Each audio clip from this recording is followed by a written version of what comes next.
पंजाब की राजनीति में कैप्टन अमरिंदर सिंह और बीजेपी के कॉम्बिनेशन का मतलब सीधा है हिंदू वोट बैंक का पूरी तरह से खिसक जाना। ये बात कांग्रेस ही नहीं बल्कि केजरीवाल के लिए भी बड़ी मुश्किल खड़ी करने वाली है। यही वजह है कि खुद सोनिया गांधी कैप्टन अमरिंदर सिंह को मनाने में जुट गई हैं। इससे पहले सोनिया गांधी और अंबिका सोनी को इस बात का जिम्मा सौंपा गया था, लेकिन इन दोनों को कैप्टन अमरिंदर सिंह ने कोई तवज्जो नहीं दी। इसलिए अब ये काम खुद सोनिया गांधी करना चाहती हैं। कांग्रेस नहीं चाहती कि कैप्टन अमरिंदर सिंह कांग्रेस छोड़ें। यही कारण है कि अभी तक कांग्रेस ने कैप्टन अमरिंदर सिंह की तीखी बयानबाजी के बावजूद उनके खिलाफ कोई एक्शन नहीं लिया है। कैप्टन अमरिंदर सिंह कांग्रेस से नाता तोड़कर नई सियासी राह पर चलने को अड़िग हैं। यही कारण है कि कैप्टन भाजपा के साथ अपनी नजदीकी बढ़ा रहे हैं। कांग्रेस को डर है कि कैप्टन अमरिंदर सिंह अगर अपनी पार्टी बनाते हैं तो उसे पंजाब में काफी नुकसान हो जाएगा। 2022 के विधानसभा चुनाव तक पार्टी इस डैमेज को कंट्रोल नहीं कर पाएगी।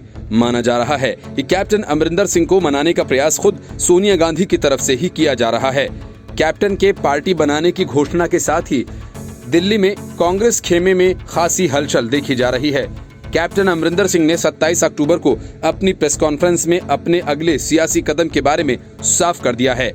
अपने खिलाफ हुई बगावत की चर्चा करते हुए कैप्टन ने कहा था कि जब पार्टी हाईकमान ने ही इन्हें बदलने का मन बना लिया है तो बाकी सब तो बहाना था। कैप्टन ने 28 अक्टूबर को केंद्रीय गृह मंत्री अमित शाह से मुलाकात करने की बात की थी।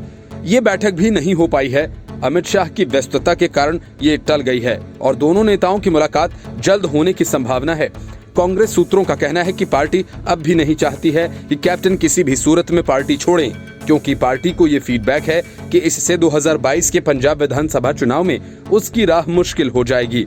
माना जा रहा है कि कैप्टन अमरिंदर सिंह के पार्टी छोड़ने से पंजाब का हिंदू वोट बैंक कांग्रेस से हिल जाएगा। कांग्रेस के पास फिलहाल हिंदू वोट बैंक को रोकने का कोई विकल्प नहीं है।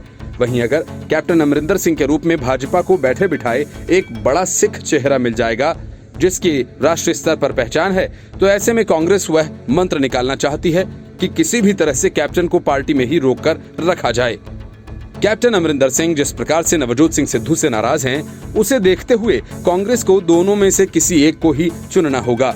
जिस प्रकार सिद्धू ने कैप्टन के मुख्यमंत्री रहते हुए इंटरनेट मीडिया पर उनके खिलाफ अभियान छेड़ा था और कांग्रेस हाईकमान ने कभी भी इस पर कोई एतराज नहीं जताया, इसके बाद से ही सिद्धू और कैप्टन की लड़ाई राजनीति से ऊपर उठकर निजी हो गई। कैप्टन अमरिंदर सिंह तो पहले ही चुनौती दे चुके हैं कि सिद्धू जहां से चुनाव लड़ेंगे उनके खिलाफ उनका उम्मीदवार होगा। ऐसे में इस बात की संभावना कम ही है कि कैप्टन अपने राजनीतिक करियर के अंतिम पड़ाव में सिद्धू के साथ कोई समझौता करेंगे। अगर ऐसी स्थिति उत्पन्न हुई तो कांग्रेस को कैप्टन या सिद्धू में से किसी एक को ही चुनना पड़ेगा। चरणजीत सिंह चन्नी के नए मुख्यमंत्री बनने के बाद नवजोत सिंह सिद्धू ने जिस प्रकार से एडवोकेट जनरल और डीजीपी को लेकर प्रदेश प्रधान पद से इस्तीफा दिया, उससे कांग्रेस पहले से ही काफी नाराज है। राहुल गांधी द्वारा मनाए जाने के बावजूद सिद्धू ने अभी तक अपना इस्तीफा वापस नहीं लिया।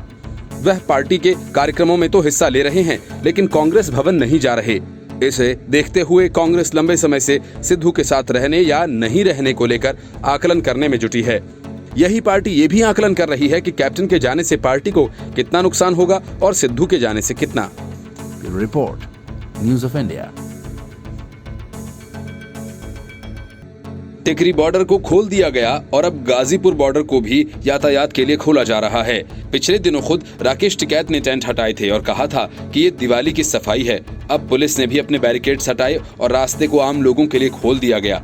लेकिन इस बात से राहुल गांधी को परेशानी होने लगी। वजह यह है कि 10 महीनों से जारी किसान आंदोलन और बंद सड़कें कांग्रेस के लिए एक बड़ा सियासी मौका था। कांग्रेस चुनावों में इस मुद्दे को भुनाने की कोशिश में है।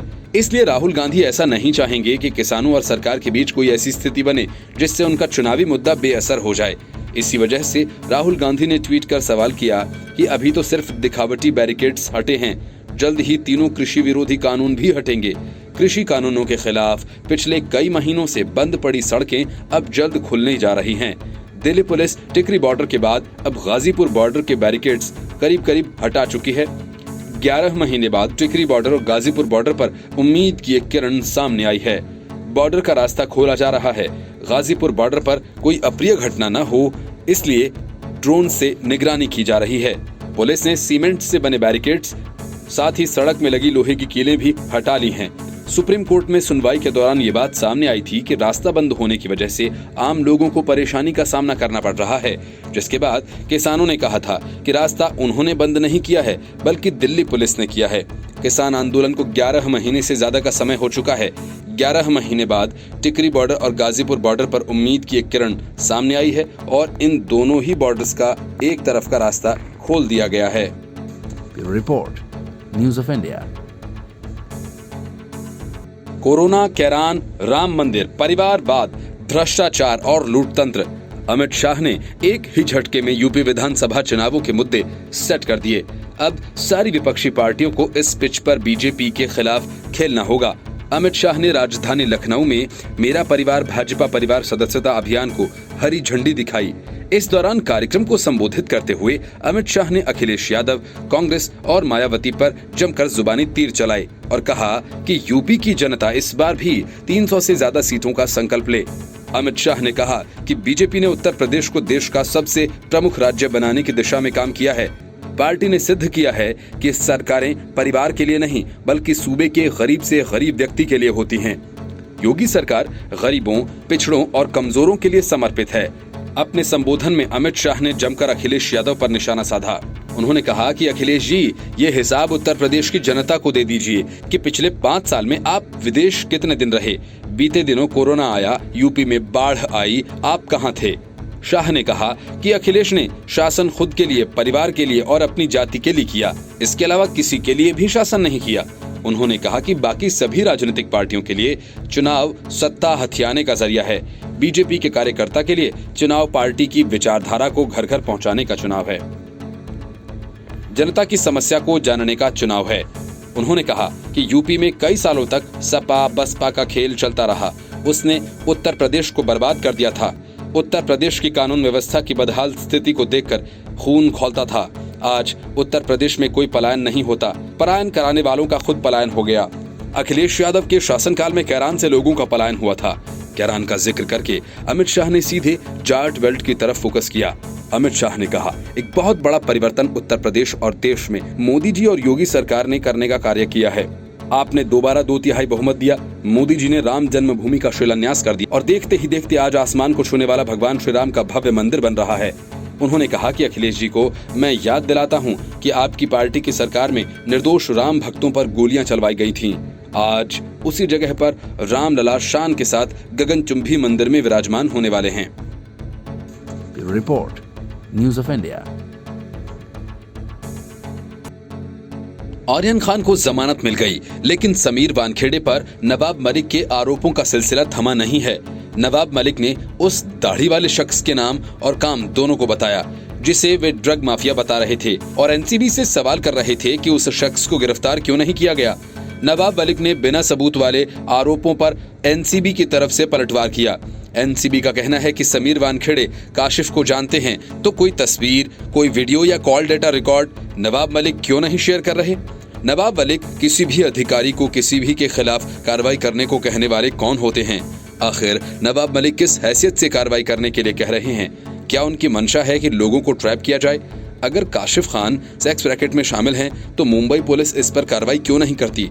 मुंबई पुलिस ने जो एसआईटी बनाई है उसके सामने काशिफ खान को क्यों नहीं बुलाया जा रहा है।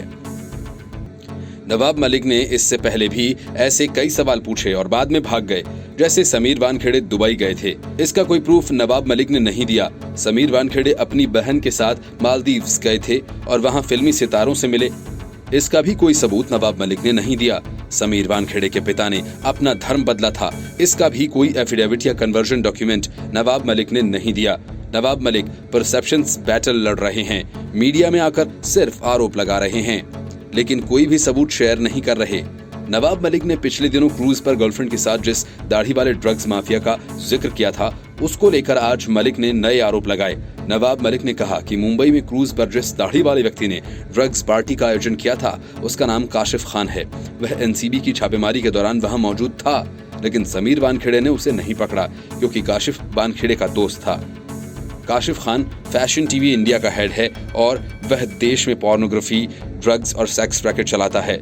नवाब मलिक ने आगे कहा कि समीर वानखेड़े के काशिफ से अच्छे रिश्ते हैं। एक अधिकारी ने हमें कहा कि कई बार हमने उसके खिलाफ एक्शन लेने की कोशिश की, लेकिन समीर ने नहीं होने दिया। उन्होंने दाढ़ी वाले शख्स को इंटरनेशनल ड्रग्स सिंडिकेट से जोड़ते हुए ये आरोप लगाया कि समीर वानखेड़े खुद एक ड्रग्स सिंडिकेट में शामिल हैं।